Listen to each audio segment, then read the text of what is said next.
ஏன் பேச மாட்டீங்க? ஏன்னா பசிச்சு சாப்பிட்டு மக்கள் ஆரோக்கியமாக ஆயிட்டாங்கன்னா ஆங்கில மருத்துவத்துக்கு யார் கை பொடி பிடிக்கிறது? இதில் எங்கே குற்றவாளிகள் இருக்கிறாங்க? அரசாங்கம் தான் குற்றவாளி. அரசாங்கம் தான் மக்களை கொண்டுகிட்டு இருக்கு. இத்தனை இழப்புகளுக்கும் இத்தனை பேர் சாவுக்கும் அரசாங்கம் தான் பதில் சொல்லணும். எத்தனையோ முறை எத்தனையோ காலங்களாக மரபொழி மருத்துவங்களை மக்களுக்கு அறிமுகப்படுத்த சொல்லி வலியுறுத்திட்டே தான் இருக்கிறோம். ஆனால் கொஞ்சம் கொஞ்சமாக அழிச்சுட்டா இருக்கீங்க. எதை வச்சு அழிக்கிறீங்க? கல்லூரியை வச்சு அழிக்கிறீங்க.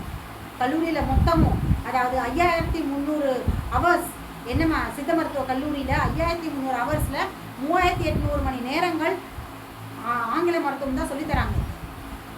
இதுதானே தமிழ் மருத்துவம் அழிகிறதுக்கான காரணம். நீங்கள் தமிழை தூக்கி பிடிச்சி என்ன பிரயோஜனம்? தமிழ் மருத்துவத்தை அழிக்கிறீங்களே, ஆங்கிலத்தை வளர்க்குறீங்க. எப்படி வளர்க்குறீங்க? இப்படித்தான் தமிழ் அழிஞ்சு ஆங்கிலம் மேலே போயிட்டுருக்கு. எப்படி போகுது ஆங்கிலம் மேலே? இங்கே தமிழ் மருத்துவம் அழியும் பொழுது ஆங்கில மருத்துவம் உயரும் போது எல்லாமே ஆங்கிலமாக தான் மாறும். நல்லா யோசிச்சு பாருங்கள். சயின்ஸ் படிக்கிறாங்க ஒரு குழந்தைங்க, சயின்ஸ் புக்கில் ஃபுல்லாக ஆங்கில மருத்துவத்தோட பெயர்களும் ஆங்கில மருத்துவம் முன்மொழிகிற உடல் அறிவியலும் ஆங்கில அறிவியலாளர்களுடைய பெயர்களும் அவங்க சொன்ன கோட்பாடுகளும் அந்த மருத்துவத்தோடைய எல்லா சாராம்சமும் இருக்கும்பொழுது அதை தமிழில் எப்படி படிப்பீங்க? ராபர்ட் ஹூக் அப்படின்னா தமிழில் ராபர்ட் ஹூக் படிக்கிறதுக்கு தமிழில் இருக்கு இல்லையா? அந்த குழந்தையோட ப்ரொனன்சியேஷன் எப்படி வரும்? எப்படி ஒரு தமிழ்நாட்டில் இருக்கிற தமிழ் பேசுகிற ஒரு குழந்தையால் எல்லாமே ஆங்கிலத்திலே பேச முடியும்? அப்புறம் எப்படி தமிழ் வளரும்? தமிழ் சித்தர் பாடல் எந்த மருத்துவ குறிப்பில் சயின்ஸ் புக்கில் இருக்குது? தேரையார் ரத்தனை எழுதி வச்சிருக்கார். தூக்கத்தை பற்றியும் பசியை பற்றியும் சாப்பாடை பற்றி ஒவ்வொரு விஷயத்தை பற்றி தேரையார் எழுதுன ஏதாவது ஒரு சித்தர் பாடல் உடல் சார்ந்த ஏதாவது ஒரு சித்தர் பாடல் ஏதாவது ஒரு சயின்ஸ் புக்கில் இருக்கா? கிடையாது. ஆனால் தமிழை பற்றி மட்டும் பெருசாக இது வெறும் பிரபகண்டா. ஆங்கில மருத்துவம் பிரச்சாரம் பண்ணுற மாதிரி உள்ளுக்குள்ளே கொண்டுகிட்டே வெளியில் வந்து நாங்கள் மக்களுக்கு சேவை செய்கிறோம், மக்களுக்கு அதை செய்கிறோம், மக்களுக்கு இதை செய்கிறோம், ஆங்கில மருத்துவம் தான் உயர்ந்ததுன்னு பப்ளிசிட்டி பண்ணுறாங்கல்ல. இதே தான் அரசாங்கம் பண்ணிக்கிட்டு இருக்குது. நேரடியாக தமிழை தூக்கி பிடிக்கிற தமிழ் தான் எங்களுக்கு உயிர் மூச்சு, தமிழ்நாடு உயரணும், தமிழ்நாடு அப்படி இப்படின்னு பேசுகிற அரசாங்கம் மறைமுகமாக எல்லா இடத்துலையுமே ஆங்கில மருத்துவம் தான் பண்ணிட்டுருங்க. ஏன் நீங்கள் வந்து அந்த மத்திய அரசு சொல்கிற பாடத்திட்டத்தை யூஸ் பண்ணுறீங்க?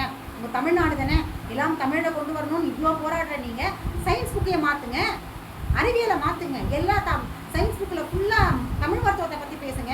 இது வரைக்கும் இத்தனை ஆண்டு காலங்கள் நம்ம புத்தகங்கள் வந்திருக்கு இல்லையா? சயின்ஸ் புக்கும் சரி சோஷியலும் வந்திருக்கு. எவ்வளோ பாடநூல்கள் பதிவு செஞ்சுருக்கீங்களே. ஏதாவது ஒரு பாடநூலில் தமிழ் மருத்துவத்தை பற்றி ஒரு லெசன் இருக்கா? ஒரு பாடம் நீங்கள் தமிழ் மருத்துவத்தை பாராட்டி எழுதிருக்கீங்களா? திருவள்ளுவருடைய மருந்து அத்தியாயத்தில் அந்த ஒரு குறளை நீங்கள் என்னைக்காச்சும் பாடத்திட்டத்தை சேர்த்துருக்கீங்களா? பசியை பற்றி அத்தனை திருக்குறள் எழுதியிருக்காரு. அந்த பசியையும் உறக்கத்தை பற்றி ஏதாவது ஒரு இடத்துல மென்ஷன் பண்ணியிருக்கீங்களா? இன்றைக்கி குழந்தைங்க கெட்டு போகிறாங்க, மொபைல் பார்க்குறாங்க, தூங்க மாட்டேன்றாங்க, அதை பண்ணுறாங்கன்றீங்களே. எப்படி பண்ணுவாங்க? நீங்கள் மறைமுகமாக ஆங்கில மருத்துவத்தை சப்போர்ட் பண்ண குழந்தைங்க நம்மளோட இயற்கை வாழ்வியலேருந்து விலகிட்டு தான் இருப்பாங்க.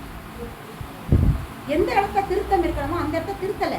ஏன்னா ஆணி வேரில் நீங்கள் ஆணி வேரை விட்டுட்டு கிளையை தூக்கிட்டு இருக்கீங்க. இங்கே ஆணி வேர் கொஞ்சம் கொஞ்சமாக வீரல் விட்டுட்டே வருது. என்னைக்கு மரம் சாயம் தெரியாது. கிளையை பிடிச்சி கிளையை வந்து பாதுகாத்துட்டு இருக்கீங்க. கிளையை பிடிச்சி தொங்கிட்டு இருந்தீங்கன்னா வேரை விட்டுட்டீங்க. வேரை பலப்படுத்தலை. வேரை பலப்படுத்தாமல் கிளைக்கும் இலைக்கும் நீங்கள் வந்து அதை நீங்கள் பாதுகாக்க நினைக்கிறது ரொம்ப தவறான ஒரு விஷயம். எந்தெந்த இடத்துல தமிழ் பேசுகிற எல்லா இடத்தையும் மாற்றணும். அடிப்படையாக மருத்துவம் தானேங்க. குழந்தைங்களுக்கு அடிப்படையாக நம்ம தமிழ் சித்தர்கள் பற்றியும் நம்ம திருக்குறள் பற்றி என்ன திருக்குறள் எடுத்தால் உங்களுக்கு தெரிஞ்சதெல்லாம் அட்வைஸ் பண்ணுறது தான். குழந்தைங்க கிட்ட போய் அட்வைஸ் பண்ணுறீங்க, அந்த குறள் அதை பின்னாடி படிச்சுப்பாங்க. அவங்க வளர்ந்ததுக்கு அப்புறம் படிச்சுக்குவாங்க. குழந்தைங்களுக்கு எதை சொல்லித்தரணும்? உடல் ஆரோக்கியத்தை சொல்லித்தரணும். அங்கே தானே ட்ராபேக்கே இருக்குது. ஆரோக்கியம் இல்லாத இதே உடம்பை வளர்த்தேன் உயிர் வளர்த்தேன்னு ஏன் சொன்னார்? ஏன் அந்த சித்தர் சொன்னார்?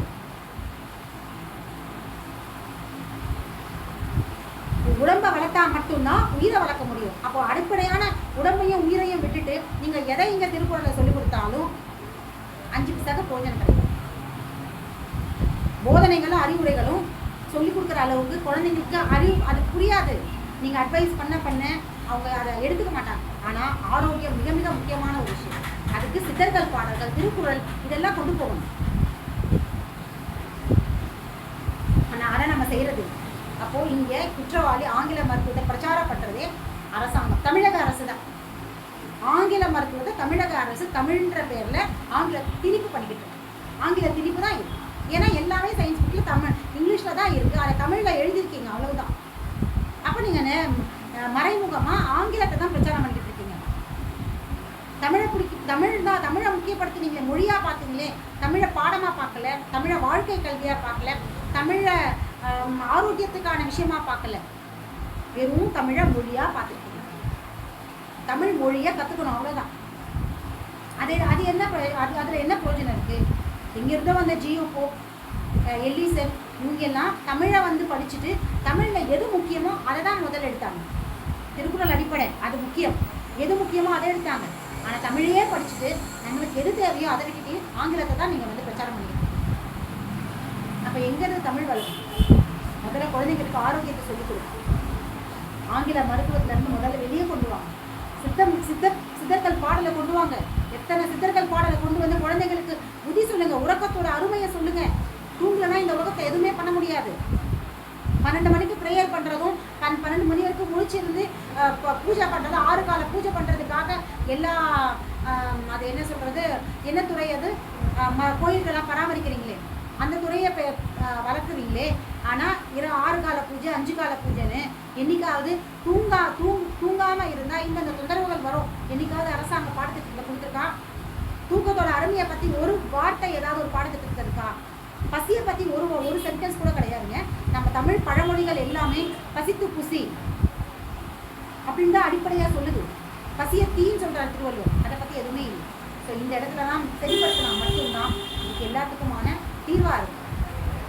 முதல்ல நம்மளுடைய மருத்துவங்களை மக்களுக்கு குழந்தைங்க தாங்க எல்லாத்துக்குமே அடிப்படை. நீங்கள் எந்த விஷயத்தையுமே குழந்தைகிட்ட கொண்டு போகும்போது மட்டும்தான் அது வளர்ச்சி அடையும். பெரியவங்க கிட்ட கொண்டு போகிறத விட மாணவ சமுதாயம் தாங்க எல்லாத்தையுமே உயர்த்தி பிடிக்கக்கூடிய ஒரு விஷயம். நீ தமிழை வளர்க்கணுமே நினச்சாலுமே கூட, தமிழை வளர்க்கணும்னு நினச்சா கூட அது மாணவர்கள் வழியாக தாங்க அது வளரும். அதுக்கான அடிப்படை என்ன? ஆரோக்கியம் தான். ஆரோக்கியமே இல்லாத எதுவுமே நிலைக்கவே நிலைக்காது. என்ன படித்தாலும் சரி, வாசிப்பாக இருந்தாலும் கூட, வாசிக்கிறதுக்கு இவ்வளோ செலவு பண்ணுற நீங்கள் அந்த வாசிப்பு அறிமுகப்படுத்துகிற புத்தகங்களில் எத்தனை சித்த மருத்துவ புத்தகங்களை நீங்கள் பரிசா நூலகத்துக்கு கொடுத்துருக்கீங்க? தமிழ் திருக்குறள் புத்தகங்களில் கம்பல்சரியாக என்னைக்காவது பாடத்திட்டத்தில் சேர்த்துருக்கீங்களா? 10 திருக்குறள், அதுவுமே வெறும் அட்வைஸ் பண்ணுற திருக்குறள் தான். அப்படி இரு, இப்படி இரு. குழந்தைங்களுக்கு எதுக்கு அட்வைஸ்? குழந்தைங்க இப்படி தான் இருப்பாங்க. நீங்கள் தான் உங்களை மாற்றிக்கணும். அவங்களுக்கு சொல்லித்தர வேண்டியதை சொல்லிக் கொடுங்க. அதை நம்மளுடைய தமிழ் சித்தர்களும் திருக்குறளும் தேடுங்க. அவர் 1-2 எழுதியிருக்காரு. 1330 குறள்கள் எல்லாத்தையுமே தான் எழுதியிருக்காரு. எதை கொடுக்கணுமோ அதை கொடுங்க.